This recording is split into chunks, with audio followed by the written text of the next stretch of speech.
Hola, ¿cómo están? Bienvenidos a la hora liberal con Ignacio Briones y una invitada de lujo, Natalia Piergentili. ¿Lo dije bien? Así es, así es. ¿Cómo estás, Natalia? Muy Muchas gracias bien. por venir. No, Natalia. gracias a ustedes por invitarme. Oye, Natalia, la gente la conoce sobre todo por su rol como presidenta del PPD, hoy día es vicepresidenta, pero tú tienes una trayectoria en el sector público. Y por los monos peludos. Vamos a hablar de los monos peludos después. Pero tú prácticamente toda una vida de servicio público, ¿cierto? Así es. Bueno, yo estudié administración pública. ¿Tienes un máster además en estudios públicos? Así es. En España lo hiciste. Mi máster en España, estudié en la Universidad de Santiago de Chile, la famosa USACH. Y claro, efectivamente, trabajé en el Ministerio del Trabajo. Casi toda mi trayectoria fue en el Ministerio del ¿Y Interior. como estudiante ibas a las protestas?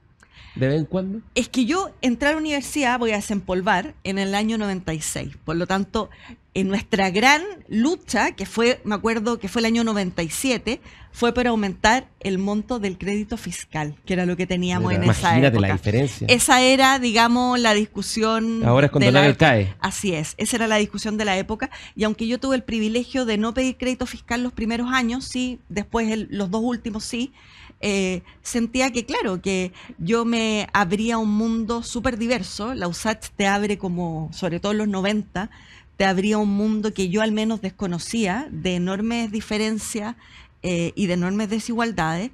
Entonces, claramente, aunque yo no requería el crédito, por decirlo de alguna manera, sentía que era una lucha que era importante darla. ¿Fuiste dirigente estudiantil? No fui dirigente estudiantil. ¿Pero participaste en política en la universidad o te metiste después? Era muy gracioso porque en los años 90, ser de centroizquierda o de lo que llamábamos la concertación en la USACH era ser los fachos de los fachos, digamos. O sea, en la hegemonía... Bueno, hoy día probablemente sería más facho todavía. La hegemonía en ese minuto política la tenía el PC, y de esos años mozos yo conocí a la que hoy es ministra del Trabajo, Janet Jara, que era la presidenta de la Federación. Sí, ¿Qué tal? ¿Cómo lo recuerdas? Era la presidenta de la Federación de Estudiantes. Mira, conserva la dulzura y la fortaleza para tratar de avanzar dialogando. Yo creo que eso no lo ha perdido, fíjate. O sea, es PC, pero sería PC más dialogante, entre comillas. Dialogante y tiene una forma que no es dura. Uno en general, la gente que milita en el Partido Comunista tiene una impronta como más dura, corporal, en el relato. Incluso media marcial de repente, ¿puede ser? Sí, no así Janet Jara, que, insisto, tiene esa dulzura que ayuda mucho en momentos de tensión. Oye, bueno, después tú estuviste en distintas reparticiones públicas. Así es. Yo me acuerdo cuando te conocí o te divisé por primera vez, tú estabas en la Subdere. Así es. La mejor escuela del servicio probablemente público. Es poco conocido, pero de todas las reparticiones públicas, a los que nos gusta el servicio público, debe ser de las más bonitas, ¿no? Porque sí, es la que está a cargo de todo lo que son los planes y programas de fomento de las regiones y los municipios en Chile. Y de hecho a mí me tocaba y tuve el privilegio de dirigir el área de zonas extremas de la Subdere, donde hacíamos planes especiales a aquellas zonas rezagadas, vulnerables, claro, extremas. Que no es solo la gente dice zona extrema o rezagadas, piensa, no sé, en Magallanes o en Arica. En Arica. Y no piensa, por ejemplo, en Lonquimay. ¿Ah? Por ejemplo, Melipeuco y toda esa zona que a ti te gusta mucho y que conoces.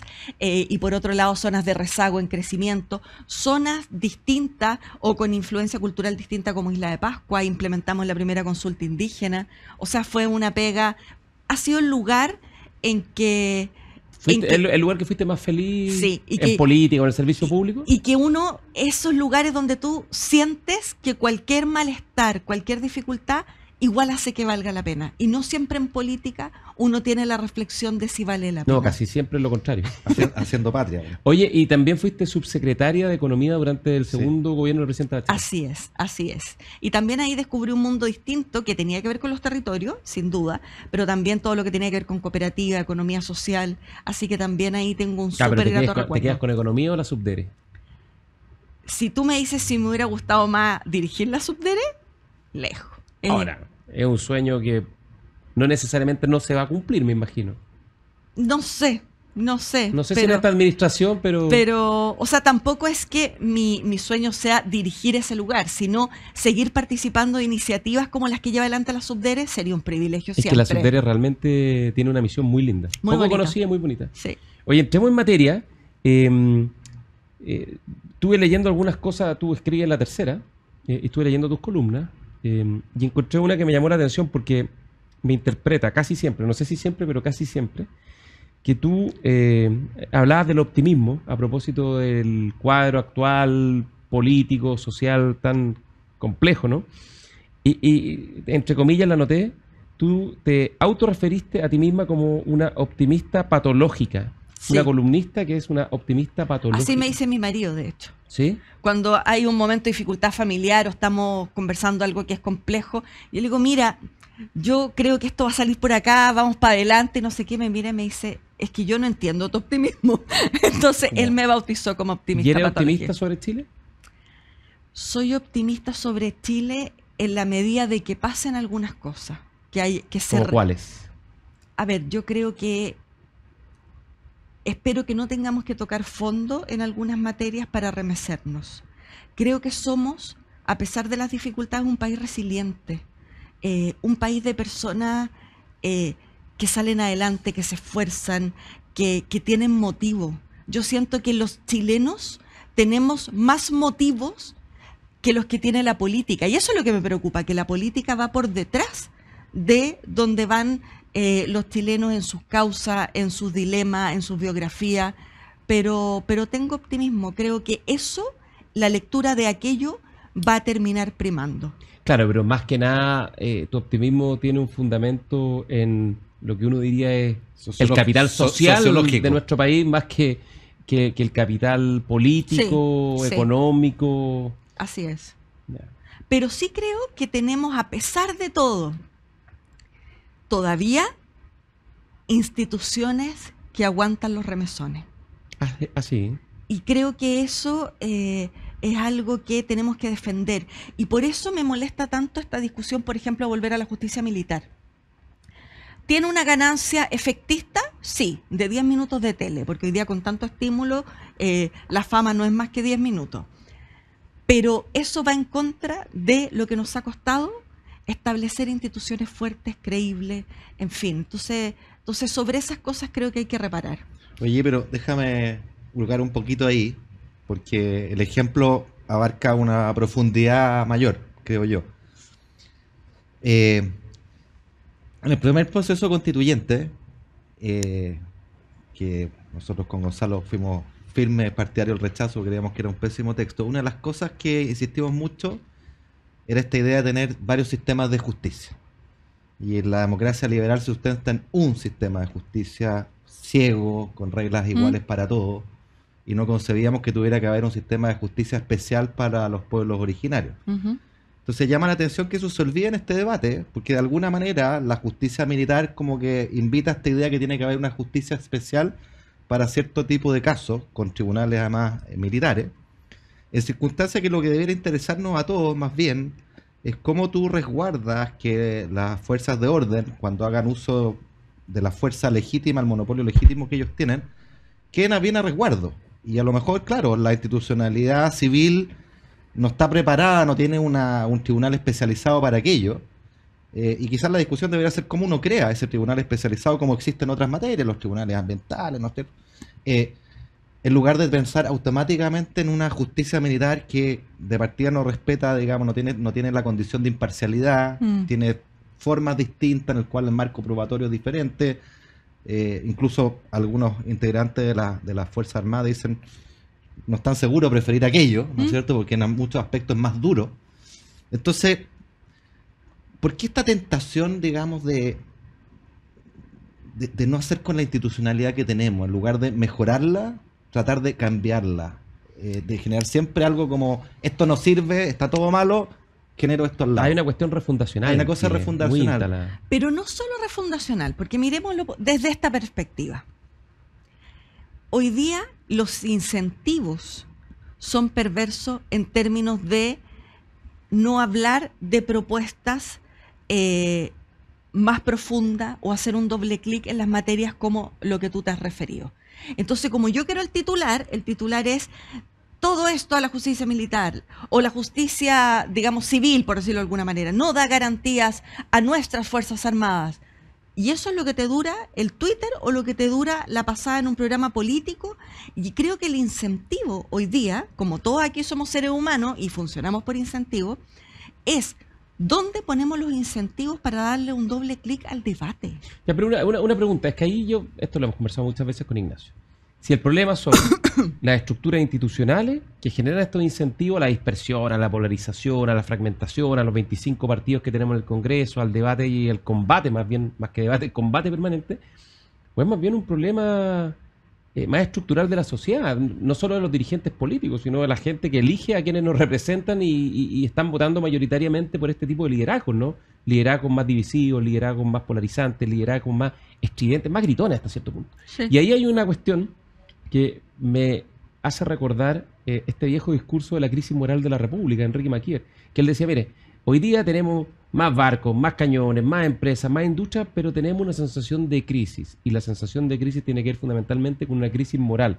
Y que es una crisis moral que no tiene que ver con que alguien va y se roba el erario público, o una crisis moral de que, no tengo idea, de que alguien no cumple sus votos maritales, digamos. No, una crisis moral de las virtudes públicas, de que los liderazgos públicos están mostrando o adoleciendo una falta gigantesca de virtudes cívicas, ¿no? Como por ejemplo el tener una capacidad de dialogar, de escuchar al que piensa diferente, de no creerse dueño de la verdad, como tú también escribiste en otra columna, de entender que en la vida y en la política sobre todo no hay héroes ni villanos.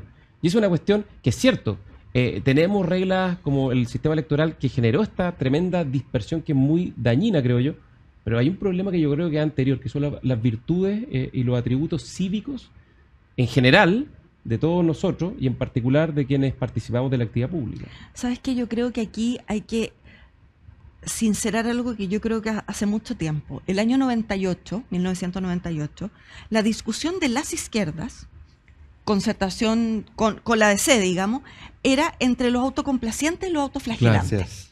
Se escribían una serie, yo me acuerdo de Arturo Cortés Terzi, escribía unos ensayos maravillosos Obvio. respecto de que aquí habían dos mundos, uno que estaba más contento con lo que se estaba haciendo y otro que sufría respecto a no poder avanzar más. Mientras, que es algo que tú una vez dijiste en un foro que nos tocó juntos, mientras la derecha no conversaban sus intelectuales con sus políticos y gran parte de la clase política de la derecha de ese decenio, que era bastante serio, pero que empezó con el relato de yo no soy político, yo hago cosas por la gente. Y mientras en la izquierda se estaba dando un debate sustantivo de una forma de enfrentar la política, La derecha estaba despolitizando la política. así es. Sí. Y yo creo, no creo que sea la única causa, pero creo que de allí para adelante la discusión es tratar de no verse como un político. Y por eso el incentivo a ser único, a ser el representante de mí mismo ante mí Ya, pero, mismo. perdón, en la nueva generación que vino del Frente Amplio, sobre todo, que vino a impugnar a las antiguas generaciones, ¿no hay algo de eso también? De despolitizar la política, al decir, ¿sabe qué más? Nosotros somos los únicos buenos, somos los únicos puros, no conversamos con nadie porque somos los únicos que conocemos el bien y entendemos lo que es el mal, y en consecuencia no hay nada más que dialogar, no hay nada más que acordar, es simplemente una lucha por el poder, porque en esa lucha por el poder, cuando yo tenga el poder total, voy a poder poner en práctica el modelo que creo que es el modelo más apropiado para nuestra sociedad. Y, En eso hay algo también muy antipolítico. y lo complemento lo de Gonzalo, porque está implícito en tus palabras. A mí me parece que lo que se ha perdido en el debate de Chile, que tiene relación con lo que dice Gonzalo, esta capacidad de mirar más largo, de buscar buenos acuerdos de largo plazo y no estar tanto en la corta, es un cierto ánimo refundacional, lo voy a poner en términos genéricos, Pero vacío. de lado y lado. ¿En qué sentido? En el sentido que ante cualquier problema hay una cierta izquierda y una cierta derecha que tiende a decir, está todo malo y tengo que cambiarlo por algo nuevo. En circunstancias que los países que progresan siempre lo hacen de manera incremental, reconocen que hay cosas buenas, hay cosas que no se han hecho, hay cosas malas, y trabajan sobre estas últimas dos, ¿no es cierto? De alguna manera, la política pública, el progreso, tiene una parte de conservación, de tradición, de cultura, de un acervo hecho por quienes nos precedieron, y una parte de cambio. Y por lo tanto, cuando se instala esta lógica de superioridad moral, de que yo conozco la verdad, que ustedes son los buenos, o sea, ustedes son los malos, yo soy el bueno, esa arrogancia lo que hace es decir, al final del día, tengo que refundar. Y ahí no hay espacio para la Y ahí política. no hay espacio para la política. No, y además a mí lo que más me complica del relato de la refundación no es solo el relato de la refundación, porque yo puedo pensar, todas las generaciones en todos los países han tenido esta especie como de élites libertarias, digamos, revolucionarias, en fin. A mí lo que me complica es que yo espero de la política, como ciudadana, que a mí me muestren un camino, que me muestren un punto de llegada. Claro. Y eso de, por ejemplo, que guíe la política. Chile va a ser un país desarrollado en tanto tiempo. Chile va a estar, digamos, diversificando su matriz productiva de aquí a tanto. Chile va a estar en las grandes, no sé, eso propósito. Y la verdad es que este discurso refundacional se basó principalmente en ellos lo hicieron muy mal, yo lo haré mejor. Lo hicieron muy mal porque eran malos. Pero sin saber, claro, además porque eran malos, cuál es aquello que es mejor. ¿Qué es aquello que es mejor? ¿Cuál es la propuesta detrás de yo haré algo que es mejor que lo que hizo el otro? Y creo que hace mucho rato la política no tiene propuesta. Yo escucho muchos de los planteamientos de gente de mi sector que está más bien en la cotidianidad. Sin duda hay que enfrentar los temas de seguridad, los temas de empleo, crecimiento, etcétera. Pero yo echo de menos a alguien que me muestre de nuevo qué país queremos ser, para dónde vamos. ¿Hay a tu juicio una crisis de liderazgos políticos en Chile? Hay crisis en términos de liderazgos que muestran propósito. Hay muchos nombres que tienen buen rating, pero no sé si esos nombres que tienen buen rating son capaces de mostrar un punto de llegada del país. Ahora, eso lleva a la pregunta siguiente, porque que la vamos a tener que dejar planteada porque nos tenemos que ir a una pausa. Ya la dejo planteada. Porque al final uno tiende a echarle toda la culpa a los políticos, a la carencia de los políticos con liderazgo, mira a largo plazo, que te muestren el camino, y se olvida de los electores. Al final la democracia quien decide son los electores. Y en consecuencia la pregunta es cómo hacer atractivo ese político que te muestre un camino de forma tal de que la ciudadanía lo prefiera a quien sencillamente le promete una lista de lavandería de promesas incumplibles, como lo hemos visto en este gobierno desde ya, ¿no? A propósito del CAE. Buena pregunta. Vamos a una pausa en la hora liberal y volvemos con Natalia Pergentili. Agricultura TV.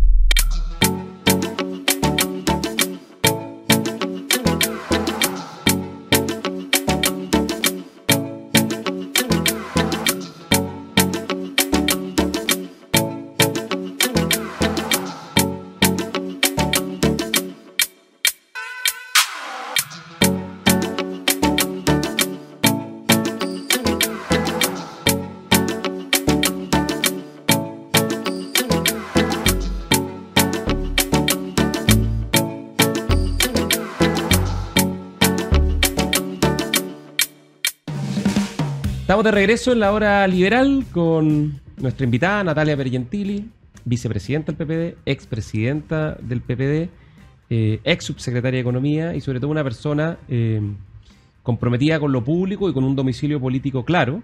Y en eso Ignacio te dejó hecha una pregunta, ¿no?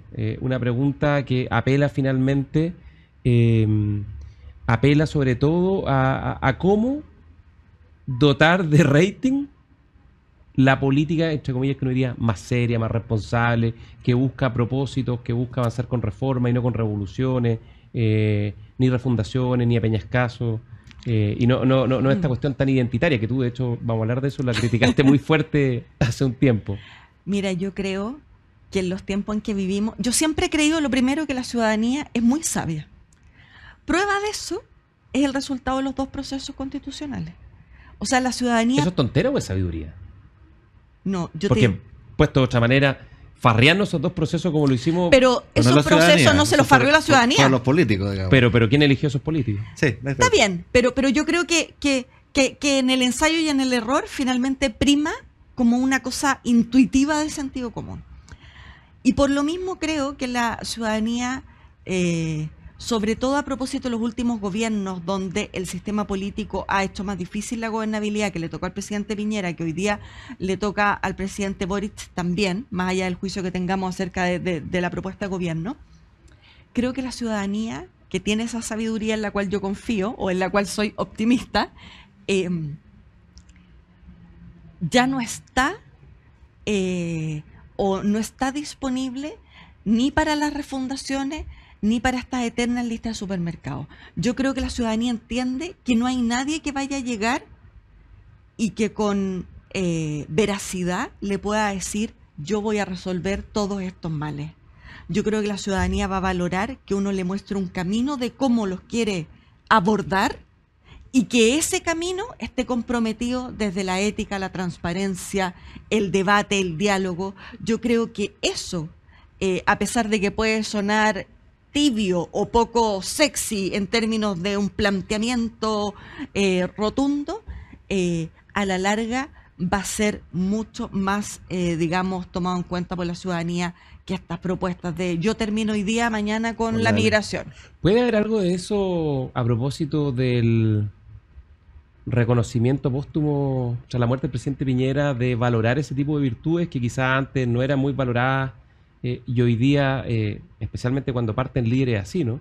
Se empiezan a apreciar más, ¿no? La seriedad, la responsabilidad, la capacidad del diálogo. De hecho, tú escribiste una columna bien valiente, me llamó la atención, porque si bien es cierto, el gobierno y el presidente Boric estuvieron bien a la altura de las circunstancias en el funeral del presidente Piñera, en general el resto de la izquierda más bien guardó un respetuoso silencio.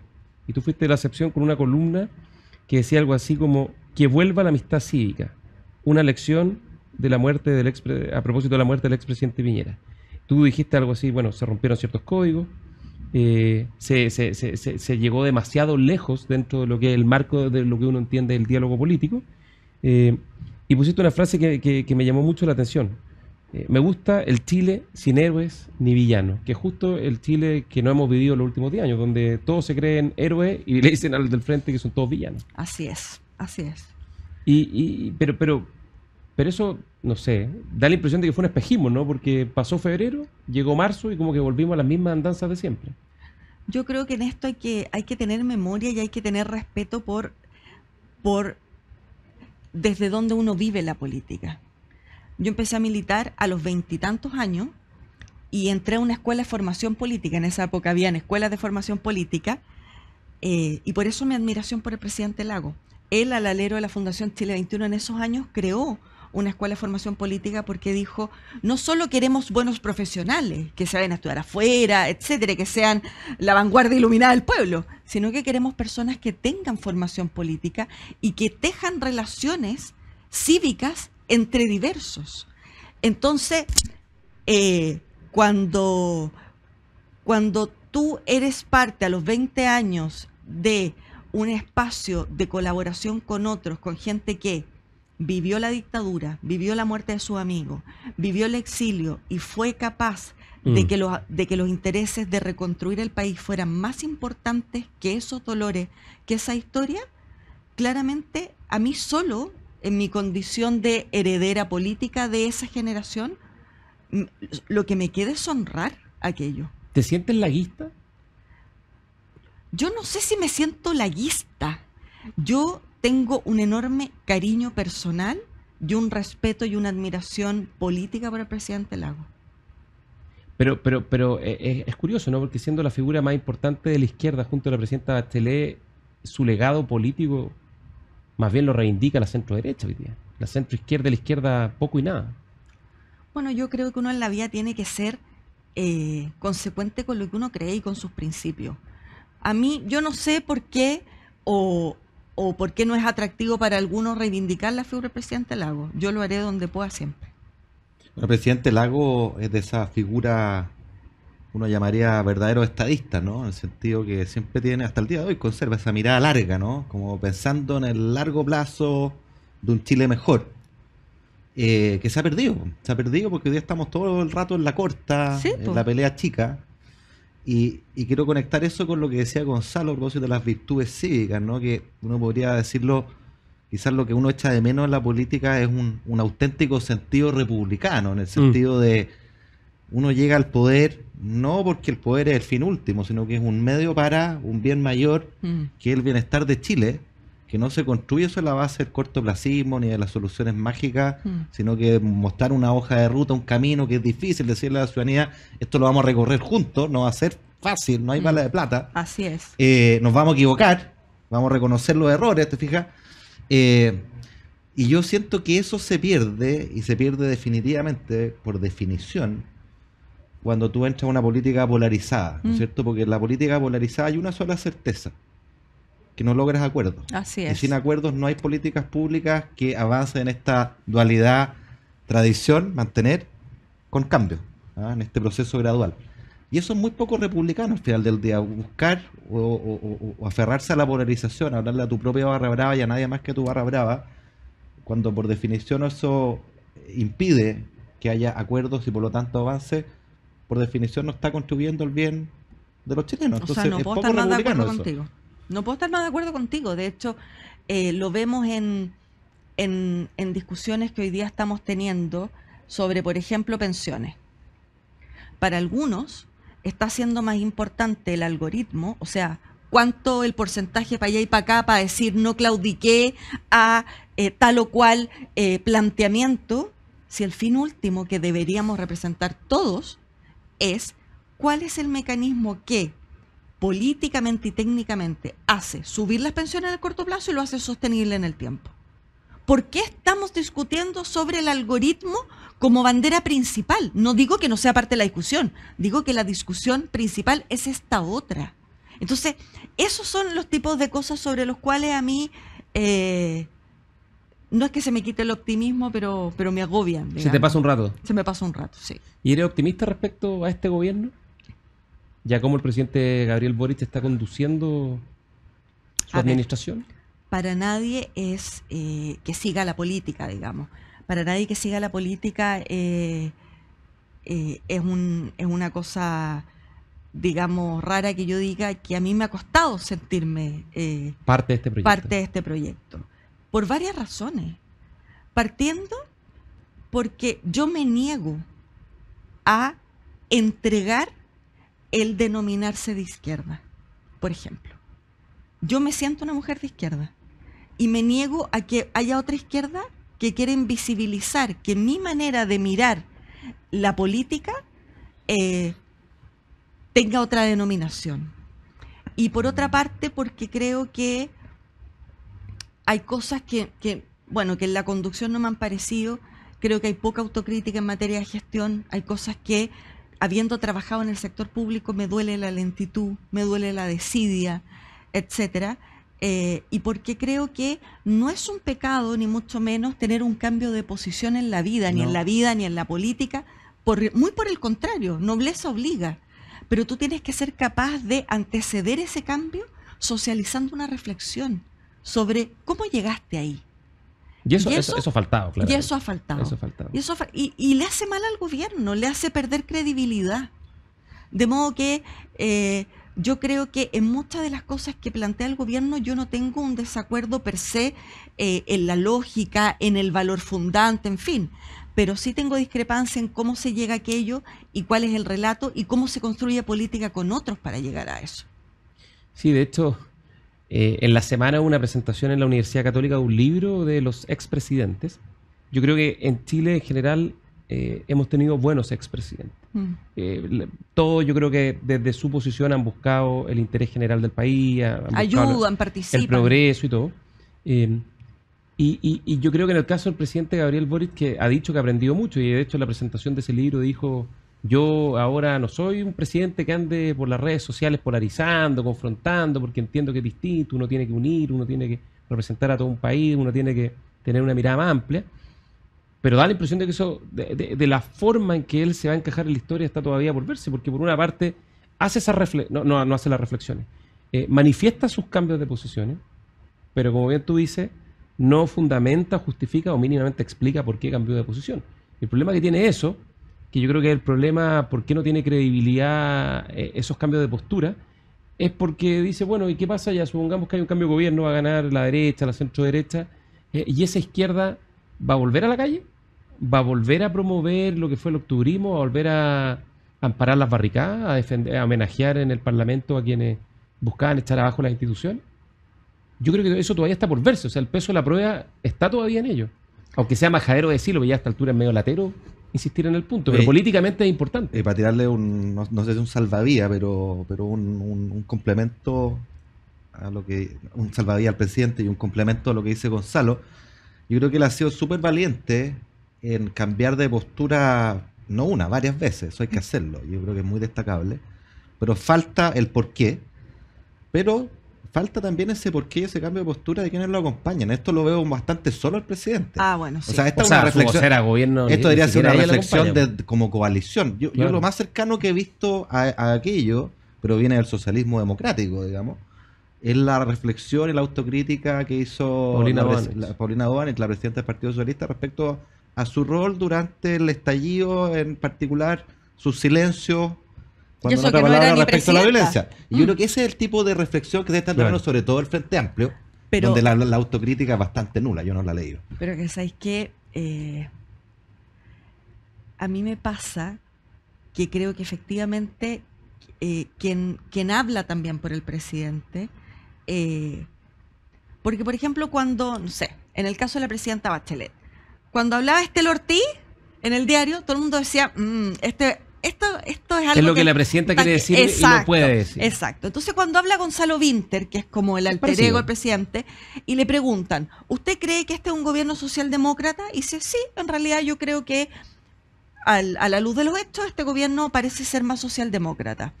Ah, porque Felipe González de España ha planteado que el presidente Boric es un socialdemócrata. Sí, pero es que Felipe González no es un socialdemócrata. Es de derecha. ¿eh? Entonces, como diría mi abuelita en un chiste ¿Eso muy es antiguo, tontera o ignorancia?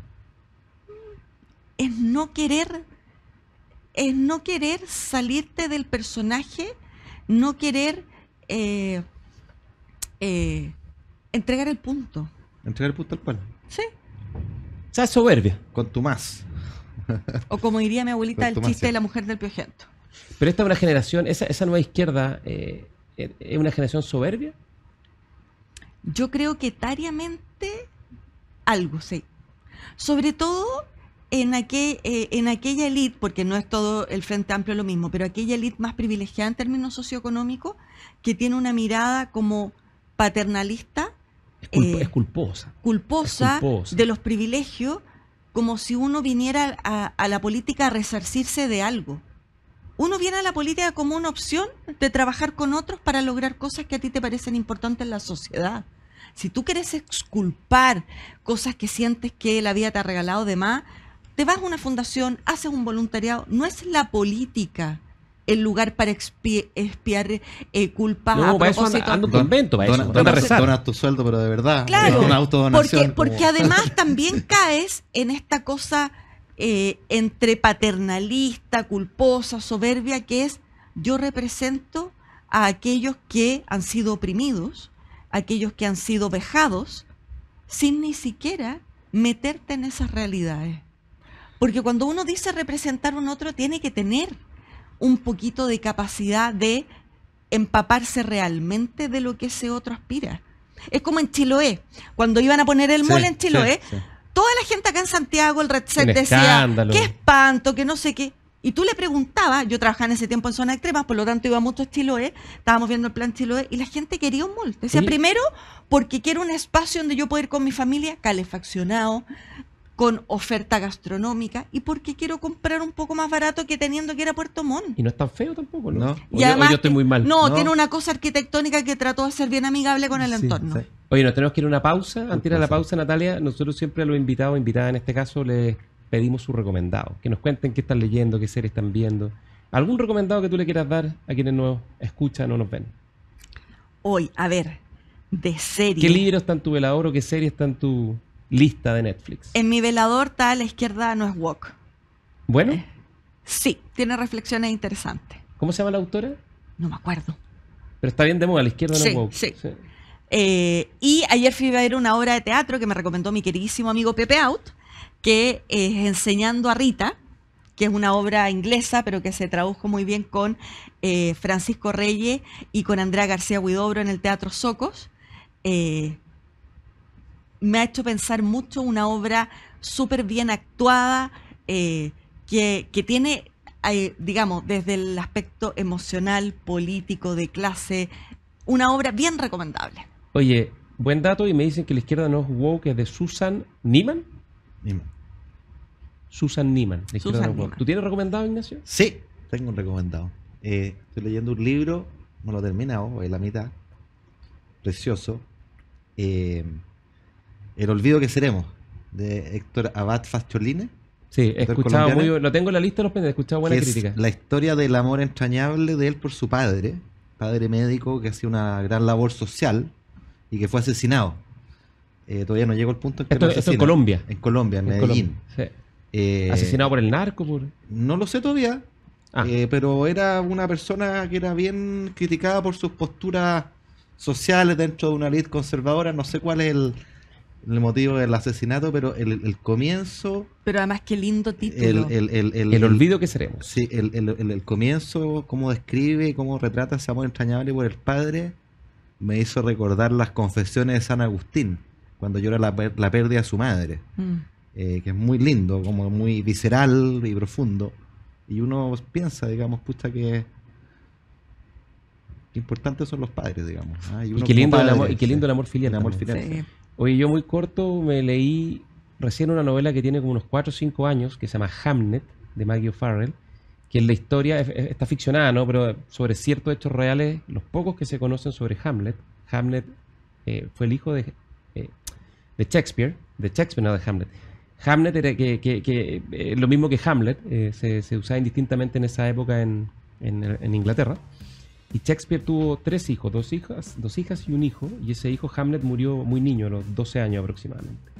Y la autora, es un libro precioso, también tiene mucho que ver con eso, ¿no? El amor paternal, la relación de los padres con los hijos, que era un tema muy recurrente en la dramaturgia de Shakespeare, y que según la autora, la pérdida de su hijo es lo que inspira su obra principal, que es Hamlet, ¿no? Entonces me leí ese libro, precioso libro, Hamlet, de Maggie O'Farrell, y después dije, bueno, voy a leer algo de Shakespeare, que algo había leído pero poco, y me fui a leer Hamlet. El príncipe de Dinamarca. Hamlet, Exactamente. Oye, y es impresionante. Siempre vale la pena volver a los clásicos porque nunca fallan. Hamlet y Hamnet, los recomiendo mucho los dos. Vamos a una pausa y volvemos. Agricultura TV.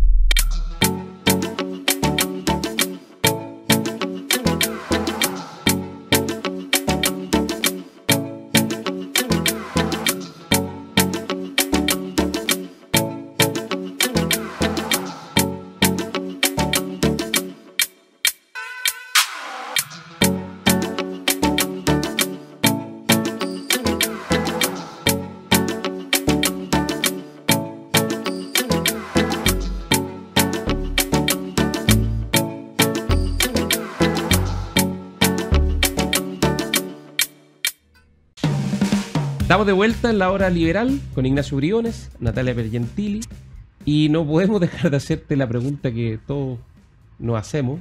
¿Quiénes son los monos peludos? ¿O quiénes eran los monos peludos?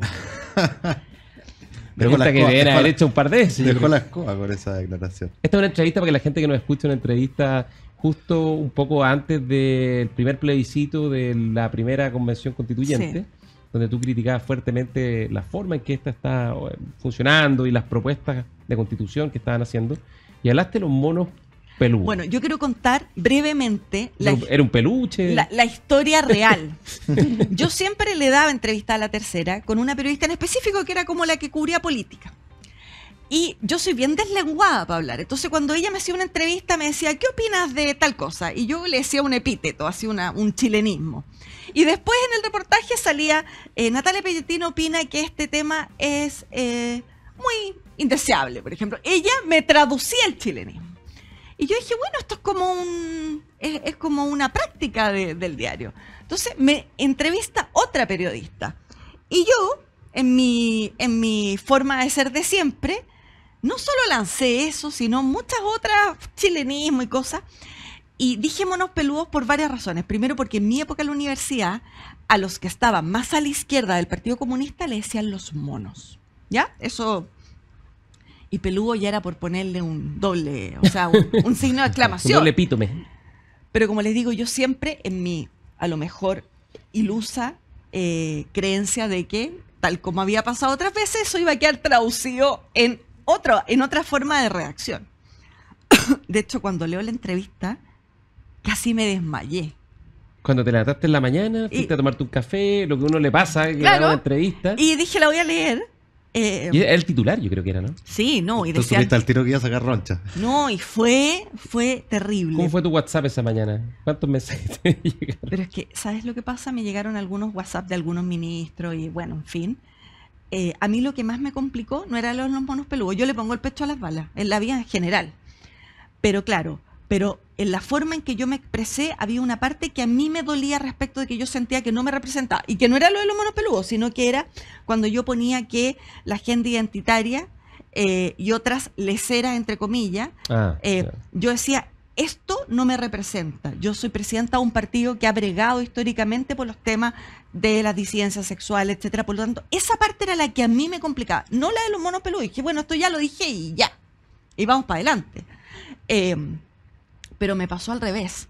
Me pasó que, claro, después fui a La Moneda, me tocó comité político, fue complejo, etcétera. Esas maravillosas reuniones de los lunes en la mañana. Así entre los ministros del comité político y los presidentes. Así es. Es una liturgia, pero... Y yo podría haberme excusado y dije, no, bueno, a lo hecho pecho, vamos para adelante. Pero me pasó que mucha gente o sea, ser presidente de partido político no es ser un rockstar. Que yo andaba en la calle, yo ando en la estación central porque hago clases en Los Hachos, o sea, no es que me mueva solo en un sector de la ciudad. Y mucha gente me paraba y me decía, ¿usted es la de los monos peludos? Y yo, como con vergüenza, decía, bueno, sí, es que usted me representa. Pero no es que la gente quisiera denostar al gobierno o al presidente. La gente estaba aburrida de este lenguaje, de este solo hablar una tribu. Los compañeros. Y de invisibilizar hasta ese momento, porque hoy día, digamos, la seguridad y otros temas que le importa a la ciudadanía están en primera línea en la agenda, pero en aquel momento era más tibio aquello, o sea, estaba más esta agenda que la agenda, digamos, ciudadana puesta en primer lugar. Entonces Te costó caro. Oye, pero me costó caro. Más allá de la anécdota, que es divertida conocer la historia, déjame conectarlo con algo que tú dijiste al principio, que tú no estabas muy cómoda. Creo que esas son las palabras que ocupaste con este gobierno. También hablamos de que el socialismo democrático había tenido una cierta reflexión respecto al rol que jugó, particularmente con la violencia, mientras que el Frente Amplio no. Y si yo mezclo esa incomodidad con el rol que ha jugado el uno y el otro, la pregunta de cajón que sigue es ¿cómo visualizas tú el futuro político hacia adelante? ¿Visualiza el socialismo democrático siguiendo de la mano de esta coalición de facto que está en el gobierno con una izquierda, Frente Amplio y en particular el PC, donde no se sienten tan cómodos? ¿O por el contrario van a buscar nuevamente catalizar ese espacio que fue tan exitoso para Chile a través de la concertación y que lleva el nombre que ustedes le pusieron a ese conglomerado que se llama socialismo democrático? ¿Cómo lo ves? Chuta, es difícil. Y creo que es importante justamente para lo que hablábamos de la mirada de futuro de Chile, porque me da la impresión de que esa misma reflexión está en la derecha y la centro derecha, y los espacios de entendimiento son entre centros derechas y centro izquierda, o más probables, ¿no? Entonces, lo que haga un sector no es inocuo para el resultado final que nos interesaría como país. Yo te diría que uno de los pendientes para responderte eso con seriedad, digamos, es cuando el socialismo democrático, que estamos avanzando en eso, pero más lento de lo que al menos a mí me gustaría, ¿cuándo vamos a tener un proyecto? Porque hoy día la diferencia que tenemos con el Frente Amplio en las políticas públicas, como somos parte del gobierno, es en la manera de hacer. O en que el socialismo democrático vota sin ningún dolor de guata la RUF y el Frente Amplio vota algunos con dolor de guata y otros no votan. ¿Ya? Pero seguimos hablando de la RUF. Entonces, cuando el socialismo democrático sea capaz, yo espero que esto pase después de las elecciones municipales, de tener un proyecto que converse con el proyecto del Frente Amplio y ver si ahí hay sinergias o disenso o qué tanta sinergia es posible tener que eso llegue después de una alianza electoral, es lo que yo espero que pase. No al revés, que hoy día lo que tenemos es juntémonos todos contra estos otros. Eso no es un proyecto. Eso a la larga no trae beneficios, digamos, inmediatos, pero además... electorales, digamos. Y efímeros, como hemíferos, como decía el comediante. Y por eso es que yo con personas o sea, que les tengo mucho cariño en la UDI y en RN, porque Evópolis es distinto, les digo, ¿ustedes han visto lo que nos pasó a nosotros cuando nuestros próceres políticos frente al estallido, en vez de tener una racionalidad respecto de entender el fenómeno, se vieron tan abrumados que de verdad se creyeron es mi culpa, esto es todo nuestra culpa, y desestimaron todo lo que hicimos, que tuvo errores, por cierto, pero se fueron al otro extremo, nos invisibilizaron como sector político. Entonces, si ya tienen esa experiencia en nosotros, ojalá no caigan en aquello, porque creo que el país requiere una mirada de izquierda dialogante y sensata, como así también de la derecha. Ahora, probablemente esto va a depender mucho cómo evolucione y termine el actual gobierno, ¿no? Porque si termina razonablemente bien, es distinto el incentivo a si las cosas siguen como se ven, ¿no? Complicadas, difíciles, con coaliciones tensionadas, con una agenda que al parecer está completamente congelada. De hecho, una cosa increíble desde un punto de vista político, ¿no? Ahora que están bregando por la agenda de seguridad y por tratar de algo hacer con pensiones en materia tributaria, vuelven a la carga con el tema de la condonación del CAE, ¿no? Que básicamente es un saludo a la bandera, un compromiso de campaña que no tiene ni una posibilidad de ser cumplido, porque esa es la verdad, y que además es lo más injusto que hay. Es lo más injusto que hay para los que pagaron, y pensando además que lo que es justo en materia educativa es ir a la primera infancia, arreglar el problema de los créditos, que hay un problema que Sí, claro, debiese ser arreglado, necesitamos un sistema de crédito mejor que el que tenemos hoy día, pero no apostar, que esa es la cosa finalmente que por lo menos a mí me pasa con este gobierno, ¿no? Que uno ve que da un paso para adelante, después 2 pasos para atrás, otro paso para adelante, 2 pasos para atrás. Bueno, claramente el tema del CAE es complicado. Yo, en lo personal, y aquí no hablo a modo de mi partido, porque no lo hemos debatido, pero creo un poco lo que tú dices. Creo que hay otras prioridades hoy día, pero que además,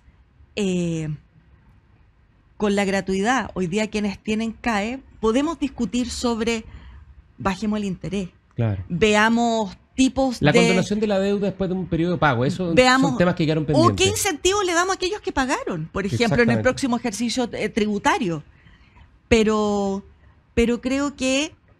Y además, porque ¿sabes lo que me molesta? Me molesta que la condonación del CAE se haga a propósito de tener la convicción de que fue una política pública nefasta, con una mirada que ha endeudado a la familia, como si hubiera sido casi algo dañino, cuando, de nuevo, vuelvo, año 96, yo entro a la Universidad de Santiago, en esa época no había CAE. Si tú no entrabas en una universidad pública No podías y estudiar. accedías al crédito No, fiscal, claro. no podías estudiar. Claro, sí. Si además el porcentaje de crédito no era compatible con tu posibilidad de pago, yo el primer año vi salir decenas de compañeros frustrados, dolidos, Por no poder pagar. porque no podían pagar. ¿Chile podía hacerse cargo de aquello? No. Inventó una fórmula porque tenía ese problema y quería asumirlo. Pero el pensar que el CAE casi que es un robo a mano armada de políticos malos que no asumieron que la educación era un derecho, eso no es así. Y yo no quiero reivindicar la condonación del CAE amparado en ese sustento, porque no lo creo. A mí lo que me pasa, fíjate, más allá de que es una política injusta, regresiva, me pasa que ilustra lo que estábamos conversando adelante, que es uno de los males de la política, que es un lugar donde en ciertos ámbitos todo vale. Me explico. Esta fue una promesa irresponsable de campaña para ganar votos. Y probablemente mantenerla viva, que sea parcialmente, con una condonación parcial, es una manera de sostener a un núcleo duro que te apoya. Pero lo hace al costo, ¿no es cierto?, de descuidar lo que es más valioso de un gobierno que piensa en el largo plazo, que es que gobernar es priorizar, porque los recursos son finitos. Y porque para esto no hay plata. Digámoslo con toda la claridad y la verdad, no hay plata para 14.000 millones de dólares. Esto es un invento, son 11.000 millones de dólares el 11.000. stock. No conocemos la fórmula que se va a proponer, que se comprometió para esta ley de presupuesto, probablemente sea parcial, pero aunque sea parcial es un cerro de plata igual, y la pregunta es, esa plata que no tenemos además, si la tuviéramos, ¿dónde la metemos? ¿Por qué no la metemos en la sala cuna? ¿Por qué no la metemos en la primera infancia, en la educación pública, escolar? Hay otras prioridades, porque esto es una gratuidad retroactiva. Hoy día no hay plata para la gratuidad. La gratuidad se come 2.200 millones de dólares y el año 2026 se va a ampliar con el gatillo que se dejó en la ley. Va a crecer en 400 millones de dólares más y no hay plata. Entonces, dejémonos de pasar películas, dejemos de engañar a la gente como que la plata cae del cielo y empecemos a priorizar y no sigamos con esta fantasía que es un engaño, además de una pésima política además, pública. Nos quedan 15 segundos. Porque además, si tú quieres de verdad asentarte respecto de darle una señal a la ciudadanía toda, si tienes alguna holgura de recursos, que no tenemos, pero si la tuviéramos, ¿por qué no entonces materializar lo que se ha venido hablando del bono a las policías, por ejemplo? Que además se hace cargo de un dolor ciudadano, digamos, que es transversal. Entonces creo que también hay una desintonía, no cayendo en la demagogia, con aquello que hoy día es prioritario, palpablemente prioritario. Entonces, muchas gracias, Natalia. Se nos fue rápido. Ignacio, Mucho tenía, Natalia. buena conversación. Buenas, gracias. Se nos pasó volando. Nos volveremos a ver en la hora liberal y nosotros nos vemos la próxima semana. Chao, chao.